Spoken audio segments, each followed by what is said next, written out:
And welcome once again to The Verdict. Mick Cornett with Kent Myers. We're here every week meeting interesting people and dealing with topical issues, and we're glad you joined us. Yeah, we're glad to do a show today on a subject that really ties into the show we did last week with the Care Center. This is on domestic violence in Oklahoma and in Oklahoma County particularly, and the involvement of the YWCA plus the involvement of Verizon Communications in that regard. And we're going to talk about how domestic violence affects all of us, whether we are an actual victim of it or not. And it's coming up today on The Verdict. We hope you'll stay tuned and join us. We'll see you on the other side of this break.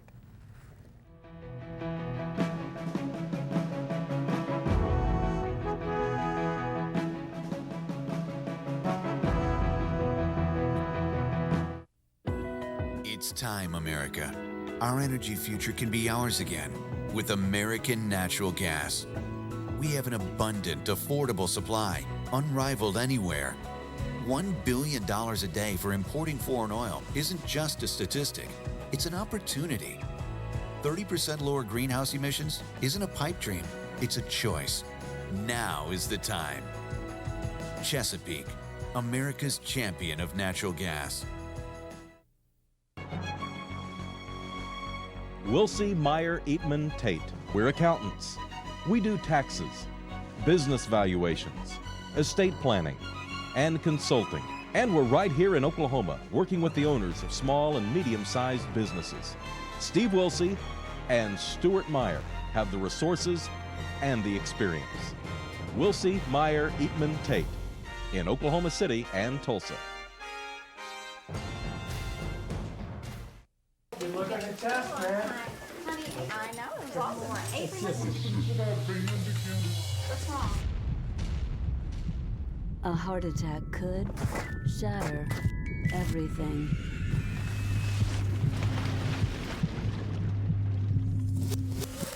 A simple heart scan could save it.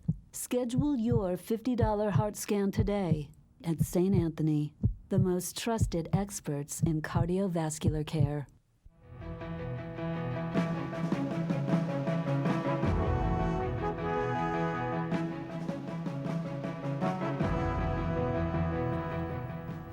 Welcome back to the set of The Verdict. Mick Cornett with Kent Myers, and Kent's going to introduce today's guest. Today we're really pleased to have a couple of guests on to talk about October being Domestic Violence Awareness Month.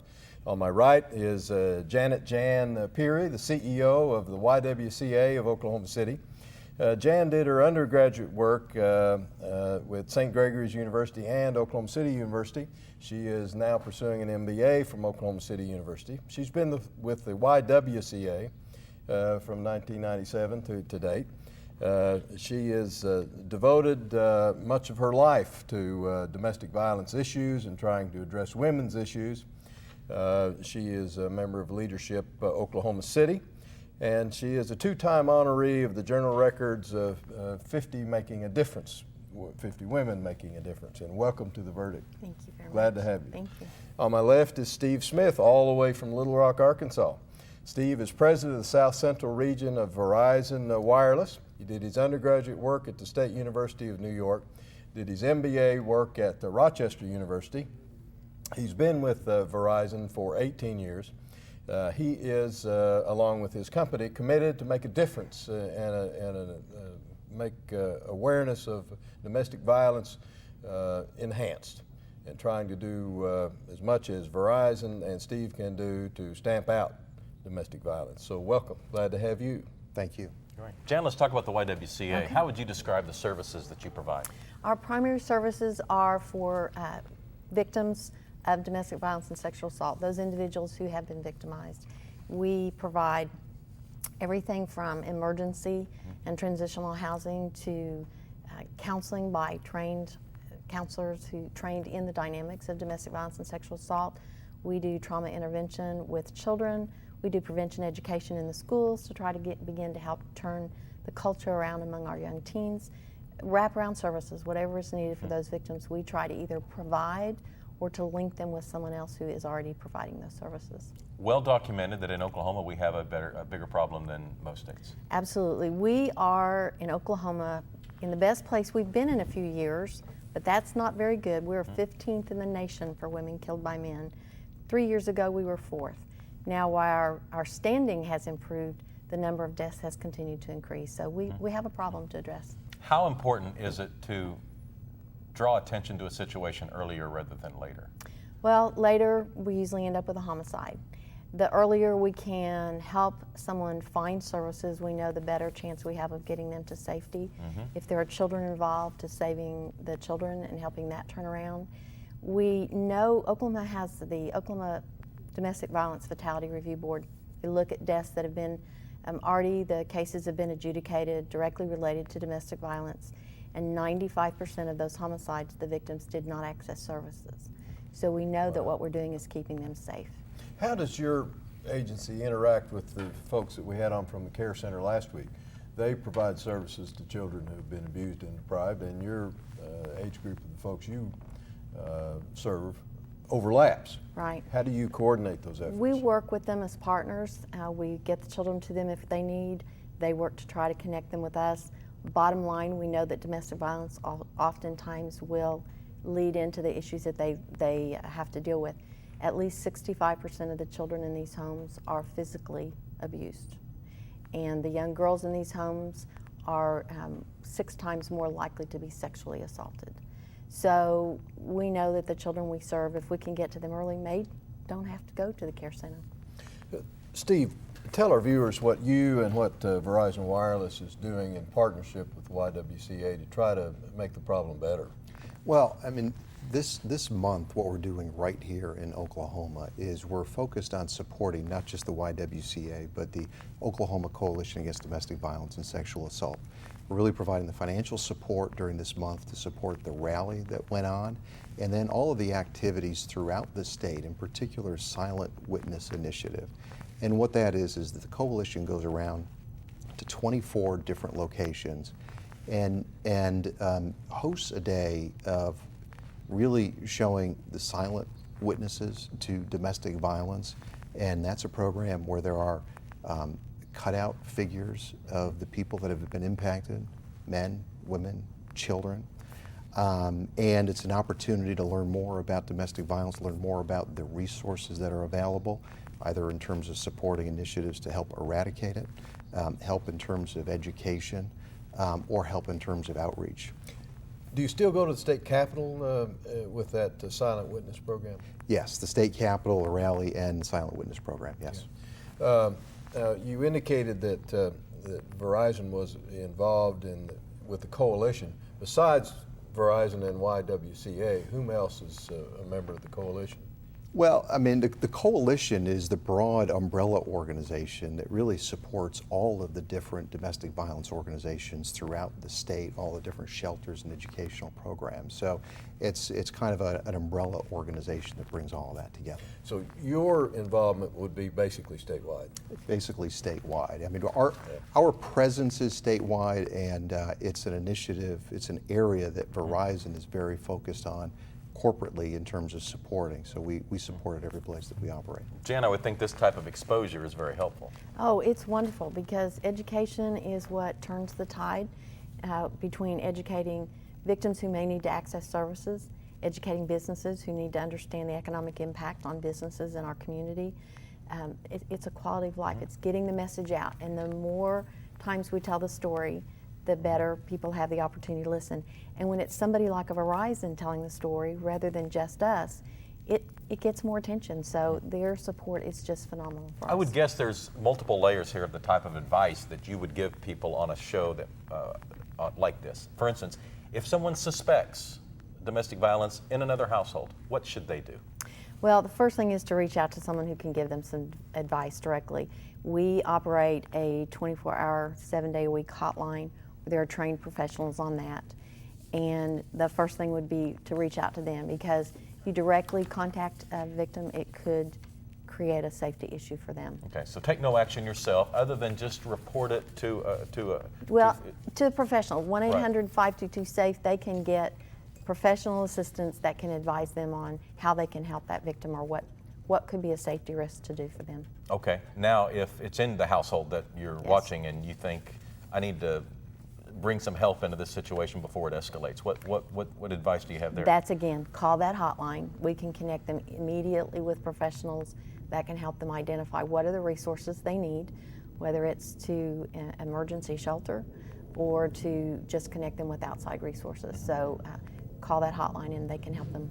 Who is making the majority of these calls? Is it concerned people from the outside? Is it other family members that are concerned about another family member in a situation? Or is it the alleged victim themselves?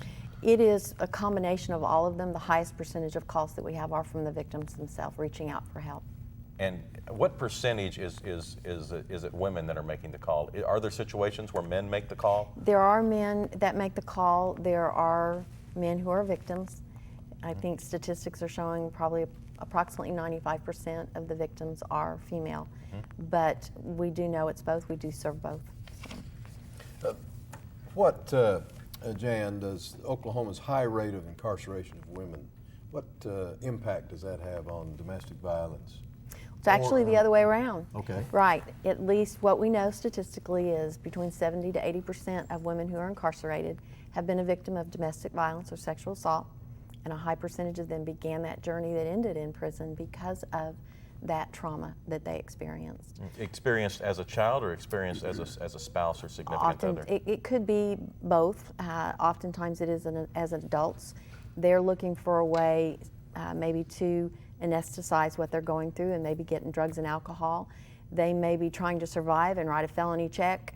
You know, there are many things that lead to that, but ultimately that is an underlying impact. What are the costs to businesses in Oklahoma?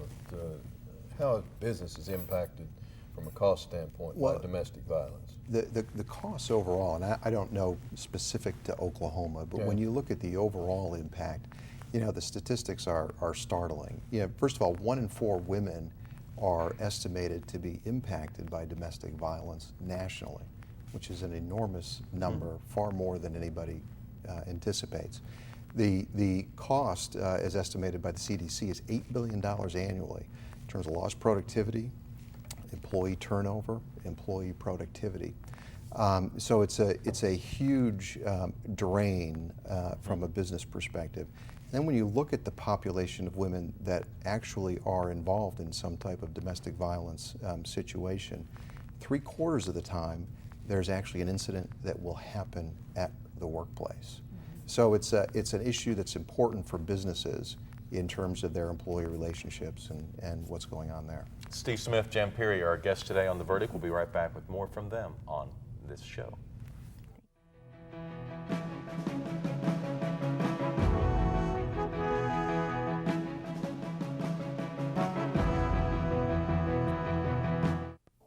The thing that has made the most sense for me is realizing that I am still an educator, and that is what I do at the Chickasaw Nation.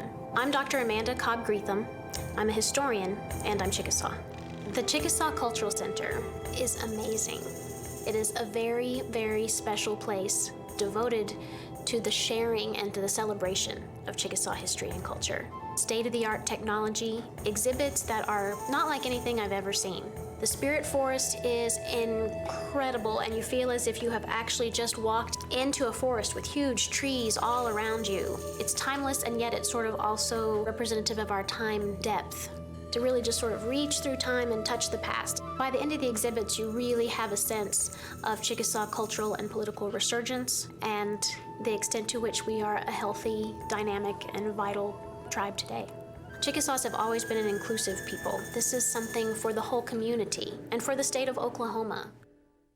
In 25 years, world energy demand will grow by 44%, with oil and natural gas largely meeting the need. The question is, will America's demand be met by American resources? Oklahoma says yes. We're developing the largest oil and natural gas discoveries America has seen in 40 years. It's creating jobs and millions in tax revenue for schools, roads, and hospitals. Oklahoma's oil and natural gas industry, advancing our state, empowering our nation. When you have something important to communicate, it becomes clear that there's a lot of competition for your audience's attention. So how can your message stand out and actually resonate with your audience? Legal Graphics has the answers. The team at Legal Graphics will work with you to plan, design, and even test your presentation to ensure your message will be heard and remembered. Call Legal Graphics today to schedule an appointment. The readiness is all.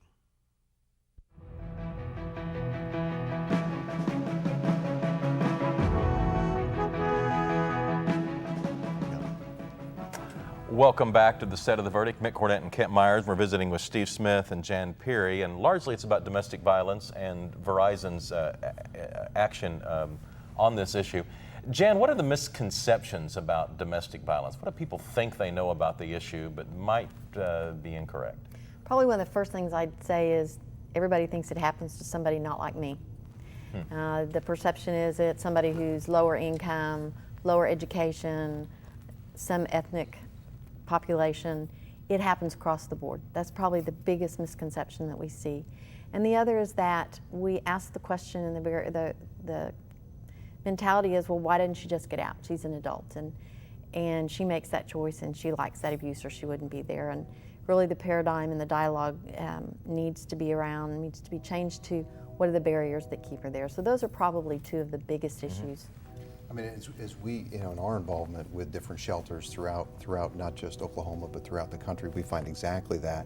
And you don't think about the little things that people need to be able to reach out for help, because they don't have the opportunity. The abuser may have access to cell phone records, has access to phone records, internet records, etc., so they know when contact are being made. So from an employer perspective, making sure that you've got resources, places like a ladies' bathroom, where there can be information where they can reach out to different agencies, and you'll find that the folks that are taking advantage of that, I mean, they're keeping it in their shoes, so that when they're able to make that phone call, they've got the information there. But it's not just the ones that you might expect. It is professionals that are making a good income, but for whatever reason, the abuser has total access to the funds, and they don't have any recourse, and they don't have anywhere to go. They've got children, and there's no place for them to go, so they are trying to find that opportunity to get out. But your message is there are alternatives. Right, there are ways to surmount the barriers. What would you? Well, it's addressing it. Number one, finding an agency, and in Oklahoma, it has to be a certified agency providing services. And you're that. And we are that. We're certified through the Oklahoma Office of the Attorney General, and we can help them identify what are the services that they need, what are the resources they need to be able to get out and help them. It's not a short-term process. Many times it takes quite a while to help them understand this is not their fault. They've been convinced it's your fault. If you were just a little more perfect, you wouldn't deserve to be beaten. Imagine a call comes into you tomorrow at the YWCA from somebody that's in dire straits. Who talks to them? What do they tell them? What kind of advice do they give? What kind of action do they seek? Well, the first thing they do, it's trained staff who answer the hotline. They're going to help assess their safety level at that point. If it is something that in their assessment they believe it is or could be, we lean on the side of safety. So if there's a possibility this is an emergency situation, this person is in danger right now, we help them identify how they can get out and how they can get to emergency shelter. From there, we connect them with an advocate who works with them, helps them develop goals, identify what are the things they do. One of the first things we do is help them develop a safety plan, so that if they go back, and we know the likelihood is that they will, because again, it's not their fault, they just need to go back once things have cooled down.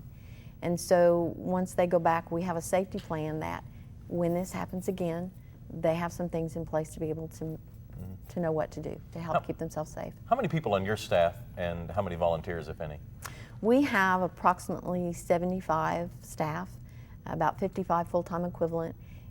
We have several hundred volunteers, about 20,000 hours, well actually last year it was almost 40,000 hours of volunteer service, direct client. That doesn't even count the ones that come in and paint a room for us, or clean up in the yard, or do filing for us.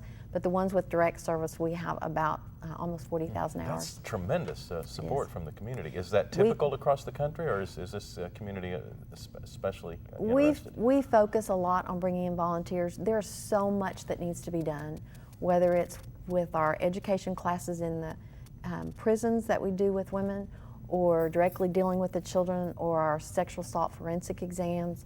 Everything we do, if we had to provide staffing for that, we already operate on shoestring in comparison, and we trim everything that we do is focused on providing those services for the victims. Think of the staffing that would enable us to be able to do that if we didn't have volunteers. So we I had to know replace your it. organization is devoted to protecting and promoting women in their lives in the community. How much of your time and effort is devoted to domestic violence as opposed to other things? Right now, 95% of our budget and our resources and our time goes directly to domestic violence and sexual assault services. There's very, very little. We used to do some other activities and actually had even another branch, but we have really focused on, that's who we are to the community. That's the services the community looks for us. And we partner within those agencies who do other things instead of trying to replicate that in the community. Steve, we understand what you're doing in Oklahoma. Is Verizon involved in other markets as well? Well, we are. I mean, our engagement in trying to help rid ourselves of this issue is throughout the country. And it's really three prongs. We've been talking a lot about the services that are provided. And one of the things that Verizon does is in all of our retail stores, we run what we call our Hope Line program, where customers can come in with a phone of ours or a phone of anybody's, donate that phone. We recycle those that cannot be used, donate the proceeds to shelters like the YWCA. For those that can be used, you talked a bit earlier about the call. We end up taking those phones and distributing those back out to agencies so that they've got devices and they've got minutes so that they can make that call, so that they can make contact, or when they're in a shelter, they've got the opportunity to look for work, et cetera. But so we really, from a Verizon perspective, we really got three prongs to what we're doing from a domestic violence standpoint. One is around supporting the recovery, but there's a whole separate section of what we're focused on, which is around trying to prevent it from happening in the beginning. The Verizon Foundation, which is, from a giving perspective, is among the top 10 corporate foundations in the country. 1 out of every $6 goes to domestic violence. And they go to programs focused on preventing domestic violence to begin with. So frankly, organizations like the YWCA don't have to spend 95% of their time on this and can branch out to other areas. And then the third prong is really providing an environment for our employees where they've gotten the information about domestic violence. If they choose to volunteer, the YWCA, we've got other employees here that sit on different domestic violence boards of organizations helping to provide support. We allow them to do that, we provide the resources, and we make matching grants. So a lot of different angles from a Verizon perspective that we're trying to help address the issue. Oklahoma businesses could learn from what Verizon is doing. They're always looking for projects, and this would be an awfully good model. With just a few seconds left, how is the fundraising going in the community? I know these are tough economic times in much of the country, even though we're slightly removed from that. How is your We're revenue? still seeing a lot of individual support. Probably the hardest part for us are the federal cuts to programs that we have funded through the VAWA and the VOCA acts federally, and then foundations who've taken a major hit. So we're still working. I have about a little over $3 million I have to raise every year. So it's tough, and when companies like Verizon step up, it makes a huge difference, and really with this type of a model could make an impact in stopping violence against women and children in our state. Janet Peery is with the YWCA. Steve Smith is with Verizon. Thank you for collaborating on this wonderful project on addressing domestic violence throughout the country and specifically in Oklahoma. Kit and I'll have a final word when we get back. Thank you. Thank you so much.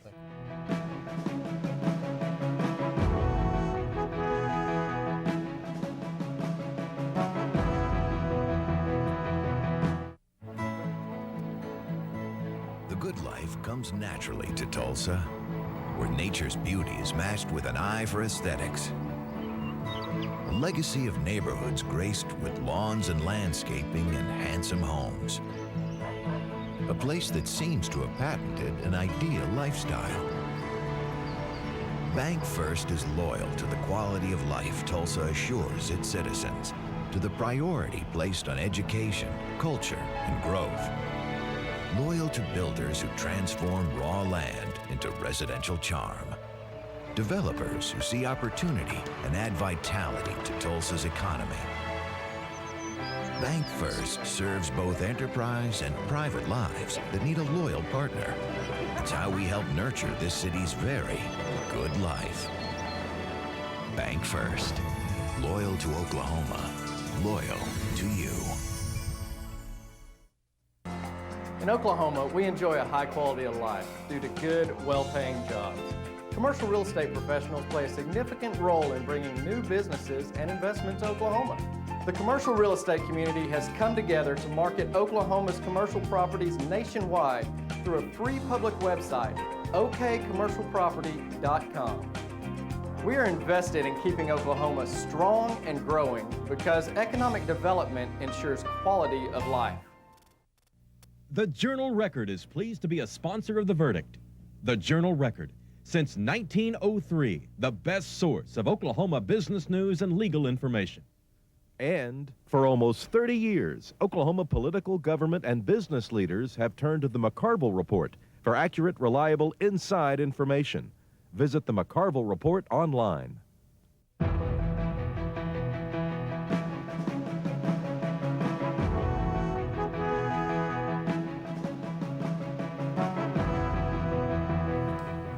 Welcome back to the set of The Verdict. Mick Cornett with Kent Myers. We've learned a lot more about domestic violence and specifically what's being done in Oklahoma. Indeed, it is really encouraging to know that folks with such enthusiasm and aptitude for solving problems are trying to address this domestic violence problem, and I'm sure are making a great impact in Oklahoma City, in Oklahoma County, and the state. If you want to do more, we have a lot of digital media information to hand off to you. First of all, on the web, OCADVSA.info. That's one website, OCADVSA.info.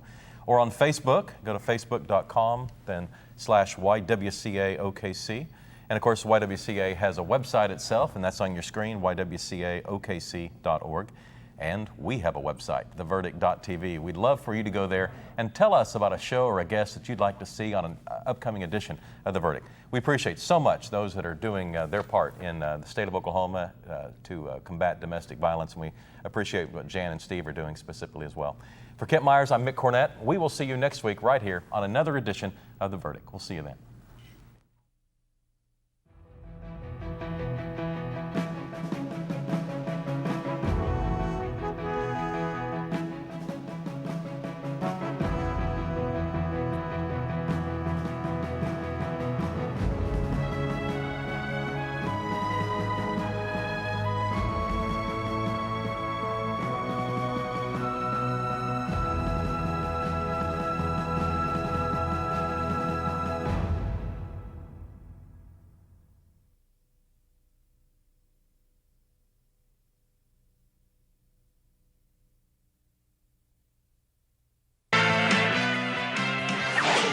The preceding program was produced exclusively for the Cox Channel.